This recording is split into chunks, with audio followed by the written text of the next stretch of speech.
the best rivalry of this generation. Both have 4 career titles. And last July, they teamed up to win gold at the Paris Olympics. And while they don't play against each other again until February, they did join forces yet again, this time for the Mind the Game podcast. Here's a must-hear snippet of Steph's body transformation as a rookie. My rookie year in training camp, so I came in as a shooter in the draft, but Don Nelson was my coach, and going through training camp, summer league started. I think I probably shot like low 30s for 3 in summer league, and then you're coming into training camp, a couple months later, like still working, getting through, trying to get comfortable with where shots are coming from. And Don Nelson, he went in the weight room because, to your point, I came in 180 pounds maybe. Mm-hmm. They were trying to get me in the weight room, doing all these lifts and stuff. I'm shooting like trash in training camp like the first week. He walked in there and cussed out everybody in the room. It was like, y'all killing the shot. He's lifting too much weight. And to me, I didn't know that as a concept, because I always just wanted to get stronger. Like most of it was just vanity. Like, hey, man. I was better in New Jersey. All these mirrors around here. Y'all telling me I gotta look like this? No, I'm trying to look like pop. Like, give me something. That's fantastic. Can you guys believe that was 17 years ago, over 17 years ago, when you see that picture now? Steph's put on a considerable amount of muscle since then, especially these past several years. He's got that grown man strength now.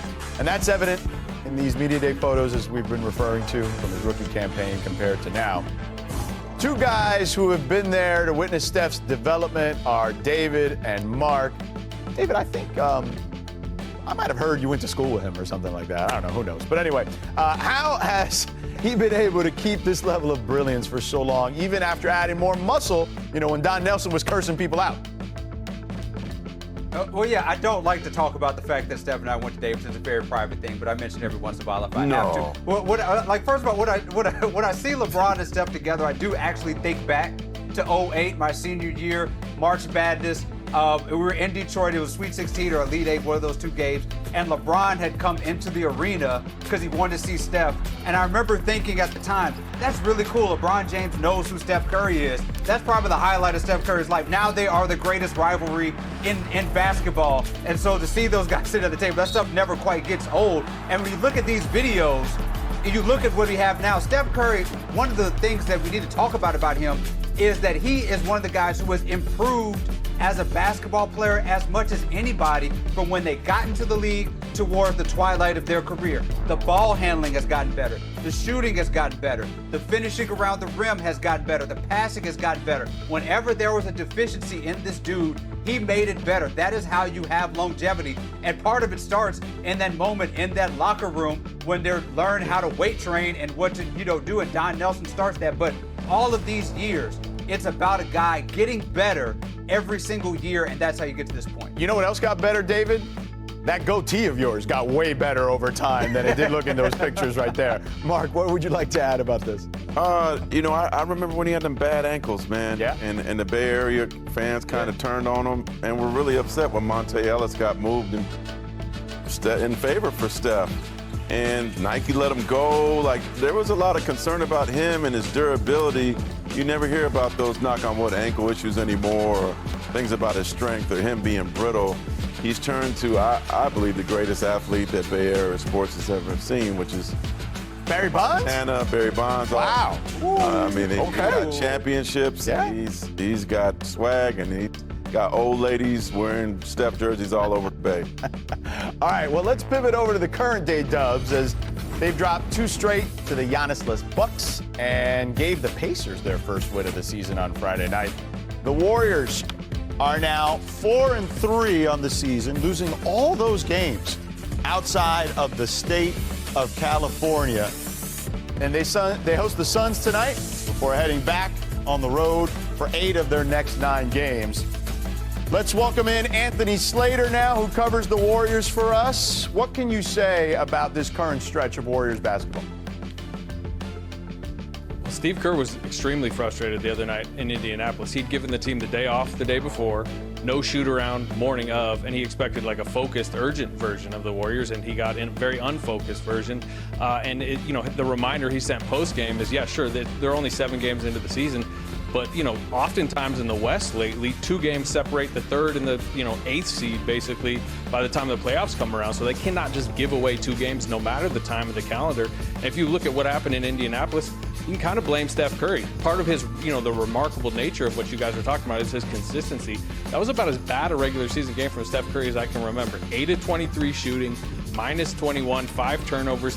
He came in with about, I think, a 9-point lead in the 4th, and they blew an 11-point lead. He missed some shots down the stretch, and you could tell he called it a look in the mirror game post-game. He was upset.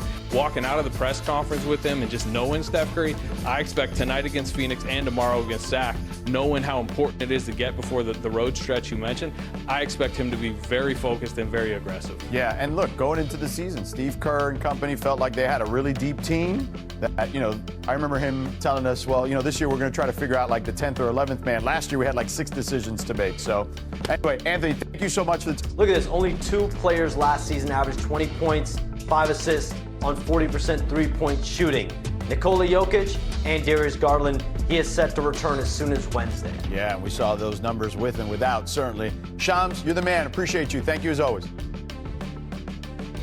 All right, let's move on to the Knicks. Karl Anthony Towns and the Knicks undefeated at home to start the season.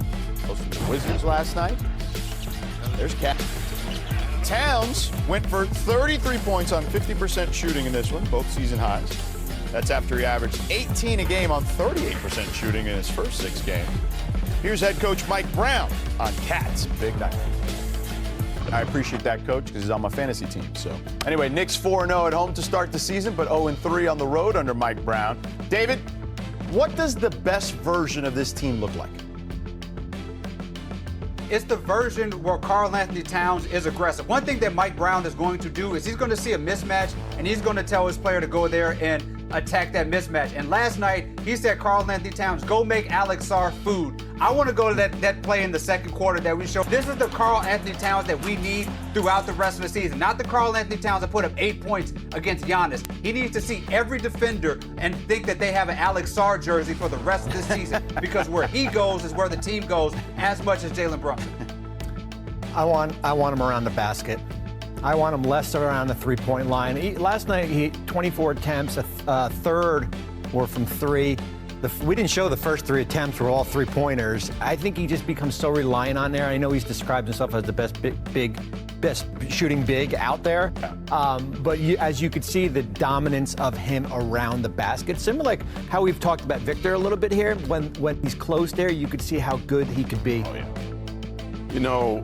Why didn't we talk about the Bulls winning a championship when they're at 5-0? It's early in the season. Well, the Knicks were also in the conference finals. So a little different. But why are we so hard on the Knicks when they had a tough start? Yeah. We got to remember, Mike Brown just got there, right? Cat played in 3 preseason games. Josh Hart played in 1 preseason game. Mike is implementing. I think Cat, what you're seeing is him just rounding into shape more. After the time he missed, the preseason is so laughable in the NBA now. The training camps are so laughable. They need more time. So I think you're going to see star players like Cat, start to round into shape, play better, and I think Mike is going to get even more for this team as they get more comfortable with him. And listen, I'm with you. 20 games is usually the benchmark when we start to really make real determinations about teams. I think that's a fair assessment to your point, Mark. All right, the Knicks bench, though, has gotten a big boost from Jordan Clarkson this season. He and Josh Hart go way back to their Lakers days. Take a listen on how they both describe being reunited in New York. I don't really curse anymore. I love JC. Man, JC, he's a professional scorer, man. So we want him to go out there and shoot the ball. We want him to be aggressive. We want him to play his game. Oh, yeah, for sure. I think he got